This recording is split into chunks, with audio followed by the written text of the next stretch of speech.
우리나라 현재 상장 기업의 이제 매출액만 그래프로 표시한 건데요.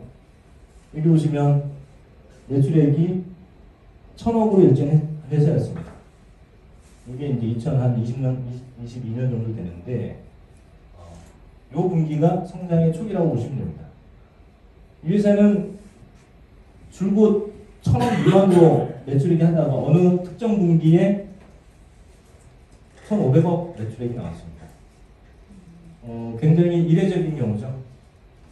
근데 일단 이런 경우가 있으면 재무제표를 쭉 이렇게 살펴보다가 이 회사가 과거에 100억 하다가 이번에 150억 했다 그러면 이 회사는 이제 성장에 막 들어가는 초입부에 있는 회사구나 이렇게 판단할 수가 있겠습니다.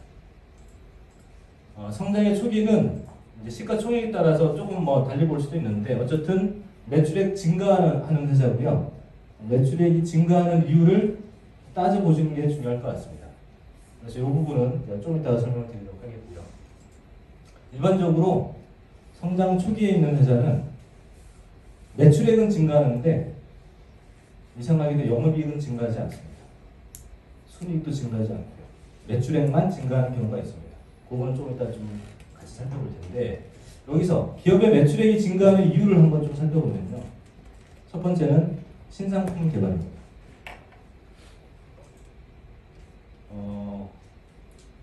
과거에는 없던 상품을 이번에 시장에 새로 내놨는데 굉장히 히트하는 경우가 있습니다. 그런 회사들은 이전에는 매출액이 별 볼일 없었는데 갑자기 매출액이 증가하는 이유가 됩니다. 이 신상품이 시장에서 뜨거운 반응이 일어나면 매출액의 급격한 증가를 이뤄내는데요. 이 경우에는 산업 내 경쟁자가 없고 독점 혹은 과점의 지위를 누릴 수가 있습니다. 예를 들면 2009년도에 애플 아이폰이 그 예가 될 수가 있습니다. 그 다음에 2013년도에 테슬라의 전기차, 그 다음에 여러분들은 기억하시겠죠? 2014년도에 혜태제과의 허니버터칩 없어서 못 구할 정도의 그 과제였는데요. 혜태제과가 IMF 때 망했어요. 망했는데 이게 허니버터칩 하나로 거래소에 재상장될 정도의 매출 기여도가 높은 상품을 히트를 치는 경우가 있었습니다. 두 번째 매출액 증가의 이유는 신규 거래처 확보입니다. 무슨 얘기냐면은 기존에 그 거래처가 있는데 새로 거래처를 하나 더 발굴하면서 매출액이 증가하는 그런 케이스라고 보시면 되겠고요. 이 경우는 신상품 개발보다는 회사에 혹은 주가에 미치는 영향력이 좀 떨어집니다. 그렇지만 기존에 없던 신규 거래처 확보하는 측면에서는 긍정적인 효과가 되고요. 산업 내에서는 이미 경쟁 기업들이 있습니다. 예를 들면 자동차 부품 회사가 현대차에만 공급하다가 테슬라에 공급하는 경우라고 보시면 되겠습니다. 그러면 테슬라에 신규로 공급하면서 매출이 늘어나겠죠. 근데 테슬라 입장에서 보면 이 회사뿐만 아니라 다른 공급처가 또 있을 겁니다. 경쟁 기업이 있다는 거고요. 그래서 가격 경쟁을, 품질 경쟁을 해야 되는 상황에 처할 수가 있습니다. 그다음에 세 번째가 시장 자체적으로 성장하는 경우가 있습니다. 시장이 자체적으로 급격하게 성장을 하면 이 회사는 신제품을 내놓지 않아도 신규 거래처 확보를 하지 않아도 매출이 증가합니다. 그게 디램, 반도체 시장에서 삼성전자, SK하이닉스, 미국의 마이크론 테크놀로지가 전체 마켓쉐어의 80%를 차지하는데 반도체 시장이 올해 그냥 자체적으로 30% 증가하면 매출액은 자연스럽게 증가합니다. 이 경우도 매출액 증가의 이유가 될 수가 있겠고요. 그 다음에 산업 내 구조조정 이후에 매출액이 증가하는, 아까 얘기했던 여행업계, 코로나 사태 이후에 살아남은 여행사들이 매출액 증가로 이어지는 그런 시기가 곧 다가올 거고요.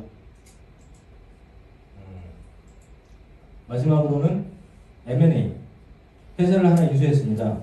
자회사로 이제 연결로 재무제표로 되면서 매출액이 증가하는 이유가 있는데, 이거는 조금 특별한 경우로 1, 2, 3, 4번에 비해서는 이제 그 중요도가 조금 떨어진다고 볼 수가 있겠고요. 연이어서 이제 보면은 영업이익이 증가하는 이유도 좀 살펴보면요. 매출액 증가가 영업이익 증가로 이어지는, 그 다음에 원자재 가격 하락으로 인해서 제품 원가 하락이 영업이익 증가로 이어지는 경우. 요즘에 이제 이 반대되는 경우가 많죠. 물가가 많이 올라서 원자재 가격 상승으로 인해서 영업이익 감소되는 경우가 있고요. 세 번째로는 기업 내 구조조정, 판관비 하락. 이제 쉬운 대로 은행에서 명태를 많이 받는다. 그러면은 인건비가 줄어들면서 판관비가 줄어들죠. 그러면서 영업이익 증가로 이어지는 경우가 있습니다. 네 번째로는 영업 레버리지 효과인데 쉽게는 규모의 문제 생각하시면 됩니다. 100억 팔던 회사가 200억 팔면은 100억 늘어나지만 매출액은 영업이익은 그 100억보다 훨씬 더 큰 폭으로 늘어날 수가 있습니다. 왜냐하면 고정비가 일정하니까요. 근데 주식 투자자 입장에서는 이 영업 레버리지 효과가 굉장히 큰 회사를 고르는 게 주가 상승에는 굉장히 큰 도움이 됩니다. 세 번째는 이제 순이익 증가도 보면 매출액 증가, 영업이익 증가가 순이익 증가로 이어지는 경우가 있고요. 보유자산 처분으로 인해서 순이익이 일시적으로 증가하는 경우가 있죠. 이때는 사실 주가에 큰 영향은 없습니다. 환율 변동으로 인해서 환차익 혹은 환차 손이 발생할 텐데 환차이익이 발생하는 경우는 외화 보유 자산. 그러니까 요즘 달러 많이 들고 있는 회사들은 워낙 약세가 되면서 당연히 자연스럽게 이제 평가이익이 환차이익이 발생하잖아요. 그래서 수익 증가하는데 또한 주가에는 그다음 아주 긍정적이고 장기간 영향을 미치는 이슈는 아닙니다. 그다음에 구조조정, 그래서 수익 증가하는 경우가 있고요. 성장 사이클 얘기하면서 제가 매출액, 영업이익, 순이익 증가하는 그런 케이스들을 살펴봤는데요.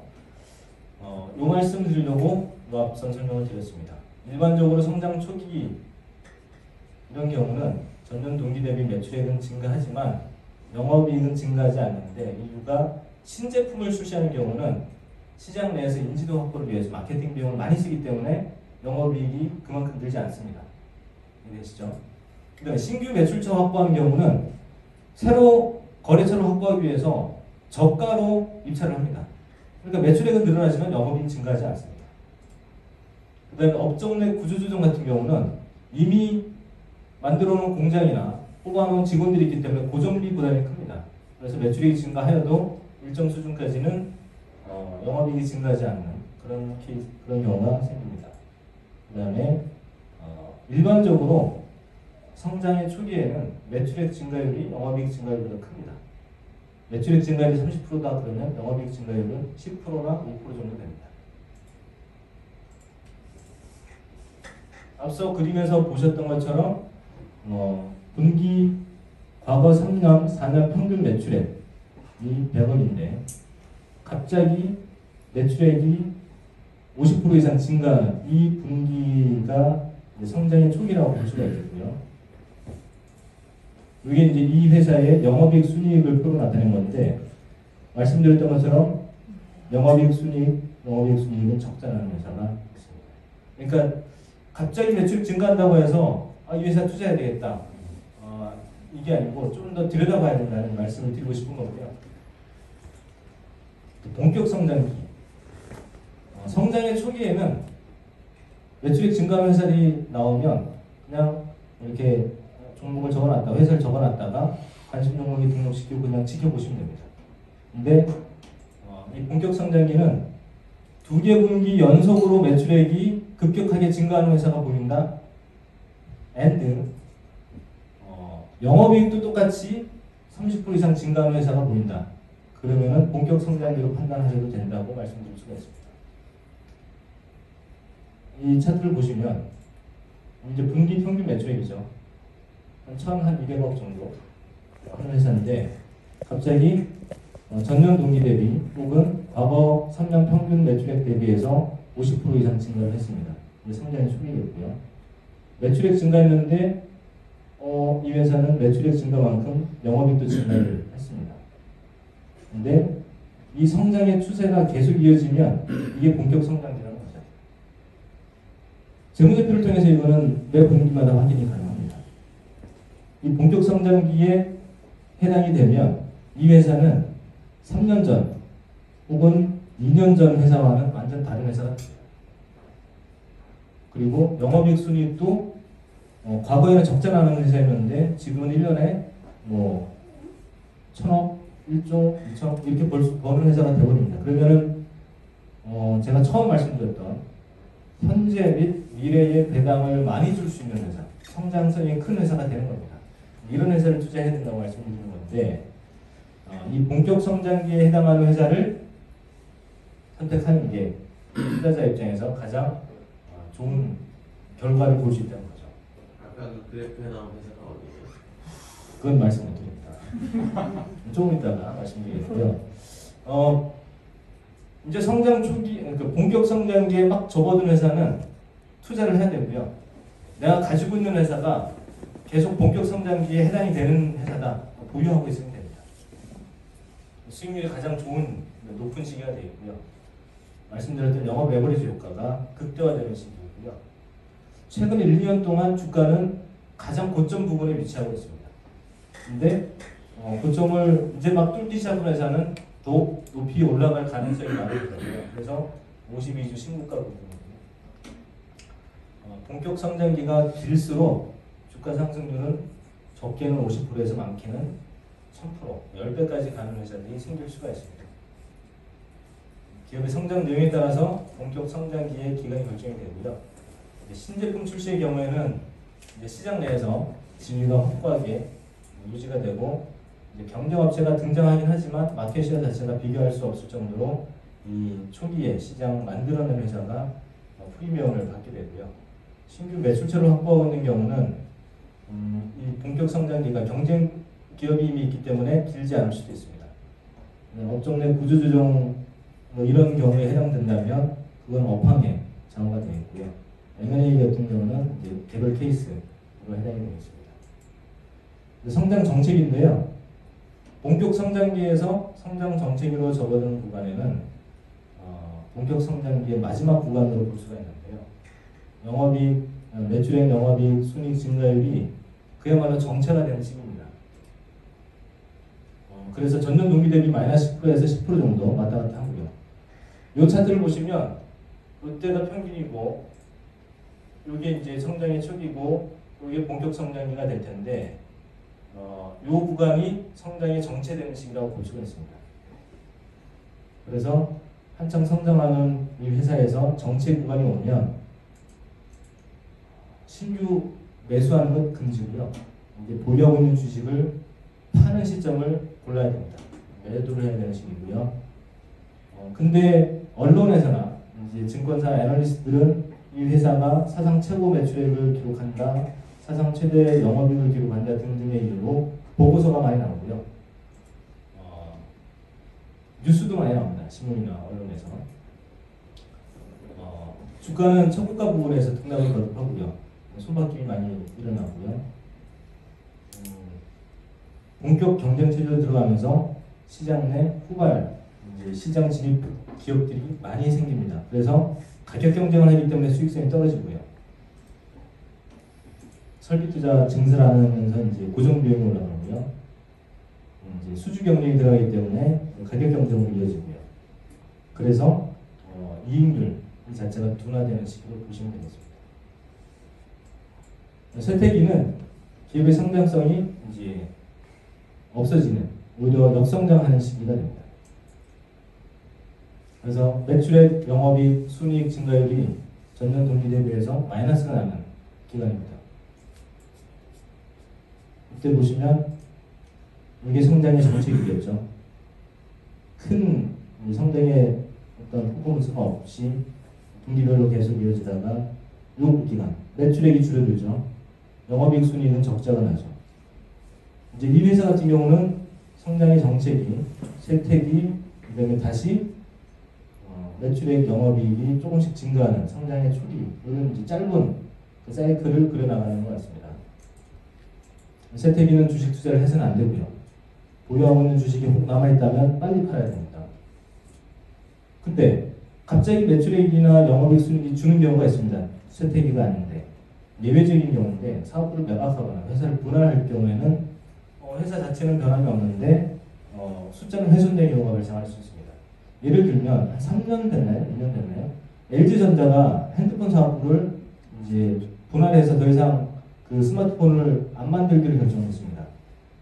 스마트폰 만들어서 그래도 1년에 뭐 1조씩 매출을 했었는데 그 사업을 중단하면서 숫자만 보면 LG전자의 매출액이 전년 동기 대비해서 확 줄어드는 상황, 그런 경우가 있었죠. 근데 주가가 그렇게 빠지는 않았습니다. 왜냐하면 수익성이 안 좋은 사업들을 아예 없애버리기 때문에 회사 자체는 더 내실이 다져졌다고 보시면 되겠습니다. 성장 정책에서 세태기로 접어들면 주가 하락폭이 아주 큽니다. 그리고 이 시기가 오랫동안 지속이 되면 주가 하락은 당연한 거고요. 회사가 망할 수도 있습니다. 상장 폐지나 부도의 위험이 있기 때문에 이런 회사들은 빨리 정리하시는 게 좋을 것 같고요. 이제 성장의 사이클을 이렇게 차트로 굳이 도식하면 이 부분이 성장 초기가 되겠습니다. 그때는 재무제표 실적을 분기마다 발표하니까 보시다가 과거 3년 평균 매출액 대비해서 한 30% 이상 증가하는 회사, 전년 동기 대비해서 증가하는 회사가 보여지면 그냥 관심 종목에 등록하시면 됩니다. 등록해서 다음 분기 실적을 또 체크하시면 됩니다. 근데 지난 분기에도 증가하고 이번 분기에도 증가했는데 매출액뿐만 아니라 영업이익 순이익도 증가하더라. 그러면 회사 내용을 좀 더 살펴봐야 되겠죠. 일단 숫자로 그렇게 걸러내면 본격 성장기 대상이 될 수가 있습니다. 그런 것들은 기업의 내용에 따라서 신규 매수를 하거나 홀딩을 하시면 주가 상승률이 아주 높을 수가 있습니다. 그다음에 성장의 정책이 매도를 해야 되겠죠. 세태기 관심 종목에서 삭제를 하시면 됩니다. 쳐다보지도 마세요. 근데 다시 시간이 지나서 재무제표를 보니 매출액이 또 늘어나는 회사가 있습니다. 그러면 다시 성장의 초기라고 분류하시면 되겠습니다. 그래서 정리를 하면 밸류에이션도 좀 살펴보겠습니다. 지금까지는 성장성에 대한 부분을 말씀드렸고요. 밸류에이션은 비교적 간단합니다. 절대가격과 상대가격이 있다고 말씀드렸는데 상대가격은 저는 주로 이제 시가총액 분의 영업이익, 순이익을 많이 봅니다. 예를 들어서 좀 설명드릴게요. 성장성이 동일한 회사가 두 개 있다고 봅시다. A, B 기업이 있는데 성장성 및 기타 조건이 동일하다고 가정한 겁니다. A 기업은 시가총액이 1,000억입니다. 근데 이번 분기에 100억을 벌었습니다. 그러면 단순 계산하면 1년에 4개 분기니까 400억이잖아요.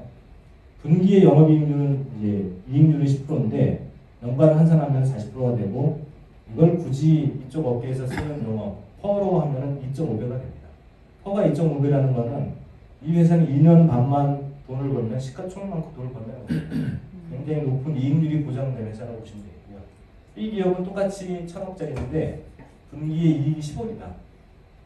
그러면 시가총액분의 이익 레이쇼를 따져보면 1%죠. 연간으로 환산하면 4%고 이건 한 25%입니다. 이 두 기업이 있다 그러면 싼 기업을 골라야 된다는 겁니다. 싼 기업. 시가총액이 똑같다 그러면 이익률이 좋은 기업. 이익률이 똑같다면 시가총액 대비해가지고 시가총액이 싼 기업. 그게 상대 가격이라고 저는 좀 분류를 했습니다. 이게 경쟁 기업과 비교할 수도 있고요. 시장과 비교할 수도 있습니다. 이제 시장 퍼가 보통 우리는 퍼 10이라고 합니다. 10. 근데 이 A 기업은 퍼가 2.5입니다. 훨씬 싼 거잖아요. 저평가되어 있고. 이 A 기업을 골라야 된다는 얘기입니다. 안정성은 아까 말씀드린 그 내용이고요. 정리해서 투자 대상의 이제 선정 기준까지 성장성, 밸류에이션, 안정성, 재무제표 보면서 매출액, 영업이익, 순이익, 시가 비슷한 차트인데요. 이 매출액입니다. 영업이익, 순이익이고 영업이익률이고요. 이게 주가입니다.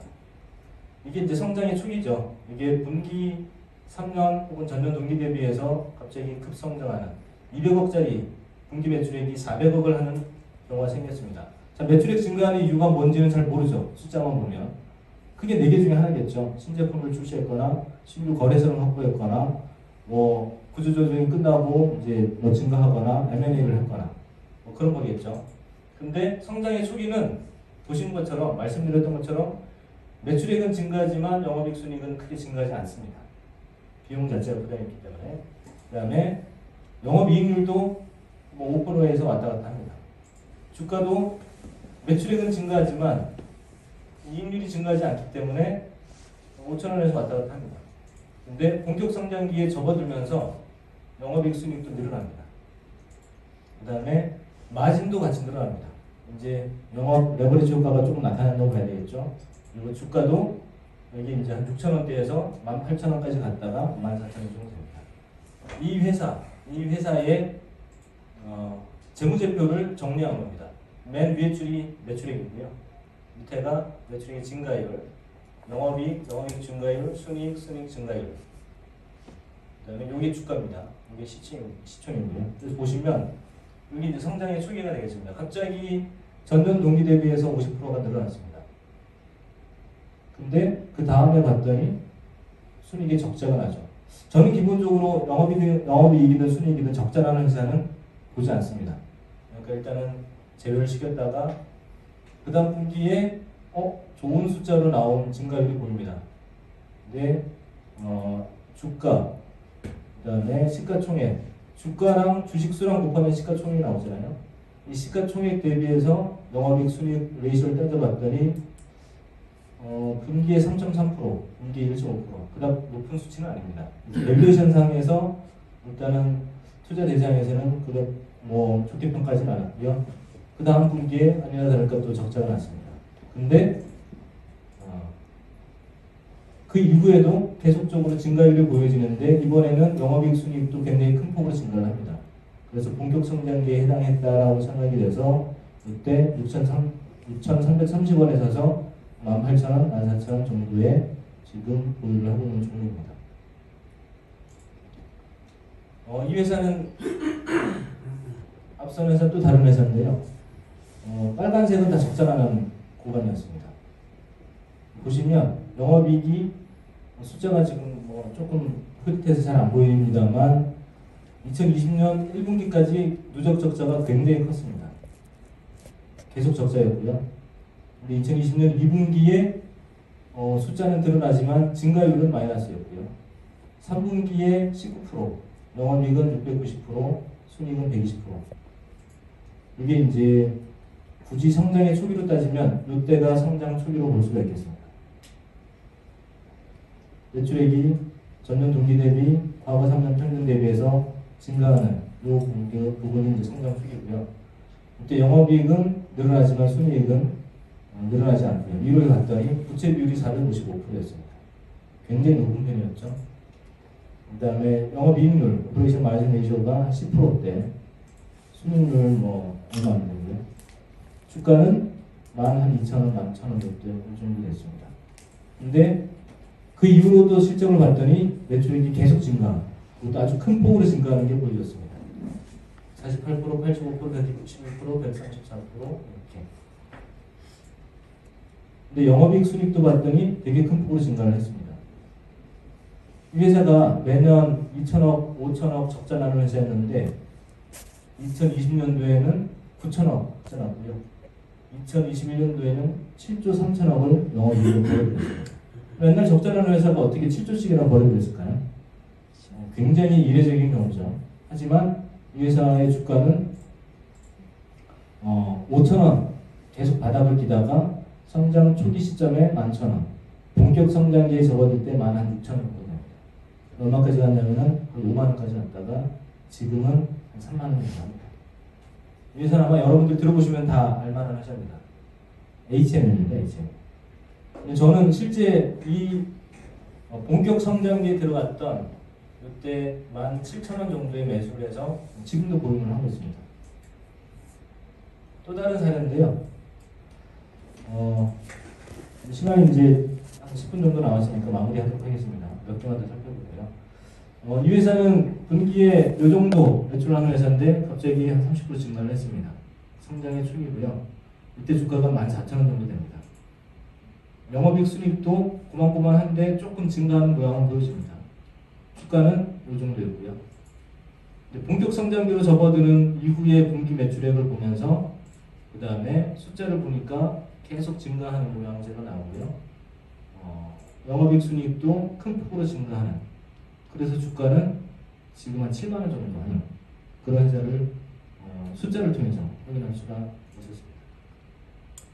이 회사는 투자하면서 이런 안정성도 성장성이나 밸류에이션 못지않게 중요하다는 생각을 하고요. 거기에서 걸러지면 회사의 고잉 컨선에는 크게 문제가 없을 거로 생각을 하고 있습니다.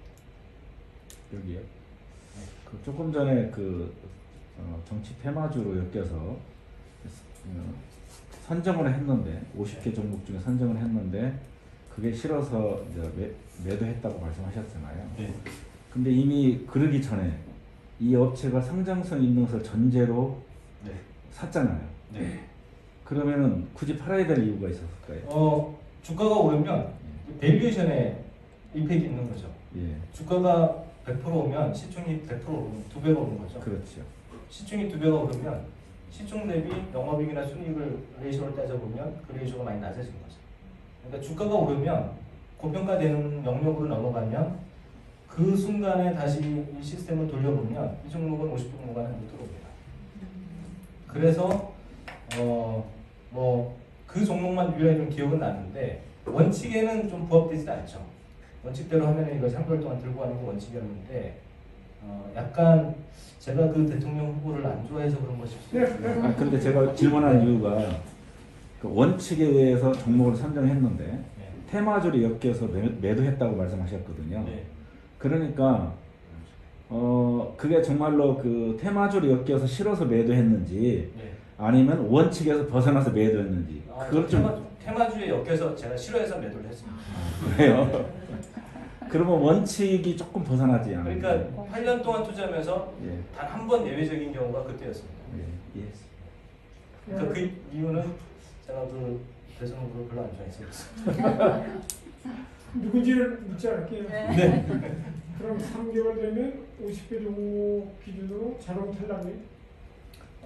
평균적으로 보면 한 10개에서 15개가 이월됩니다. 그러니까 그 얘기는 뭐냐면 10개에서 15개는 본격 성장기에서 계속 성장성이 확보되면서 주가가 올라왔는데도 불구하고 밸류에이션 상에서 아직 시장 대비 저평가되고 있는 그런 영역에 있는 종목들이라고 생각이 되는 거죠. 그래서 10개에서 15개는 이제 그냥 들고 가는데 예를 들어서 A라는 종목을 샀는데 주가가 2배가 오르면 2%가 4%가 되는 거잖아요. 그러면 다음 분기 편입할 때 수익분만큼을 팔아서 비중 조절을 합니다. 그렇게 조절을 하고요. 편입되는 중복되는 종목들은 그냥 들고 가고 나머지 35개 정도 되는 종목은 다 교체를 합니다. 그럼 아주 혹독한 훈련을 시키는 거네. 어, 순간에 다르면 계속 탈락시키면. 그런 제가 표현을 쓴 적이 있는데 남극에 예전에 보면은 이제 썰매를 끄는 개들이 있었잖아요. 그러니까 어떤 특정 목적지가 정해지는 게 아니고 그냥 목적지라고 정해놓고 간다고 하더라도 중간중간에 이 50마리의 개들이 썰매를 끄는 개들이 중간에 지치거나 어떤 부상이 생겨서 교체되는 개들이 생길 수가 있잖아요. 특정 구간을 정해놓고 계속 굉장히 건강하고 잘 달릴 수 있는 개들로 교체하는 저는 그런 걸로 생각을 합니다. 물론 목적지가 따로 정해지지 않다 그러면 계속 갈 수 있는 그런 시스템을 만드는 게 중요하다고 봅니다. 그러니까 철저하게 감정은 배제하고 네. 대선 후보만 딱 하나 얘기해요. 왜냐하면 제가 오랫동안 투자하면서 제 판단을 개입시켰을 때 그다음 성과가 좋지 않았었거든요. 제 판단을 오히려 배제를 하고 숫자만 보고 기준에 원칙에 의해서 투자했을 때 훨씬 더 좋은 성과가 나와서 그 방법만 따르기로 한 겁니다. 그 과거에 실패했다는 건데 실패했다는 것은 그 감정이 개입되는데 구체적으로 그게 어떤 부분에 어떻게 개입되는지. 살려고 딱 보고 있는데 주가가 막 오릅니다. 예. 오르다가 아주 많이 오릅니다. 예. 근데 자고 일어났더니 또 오릅니다.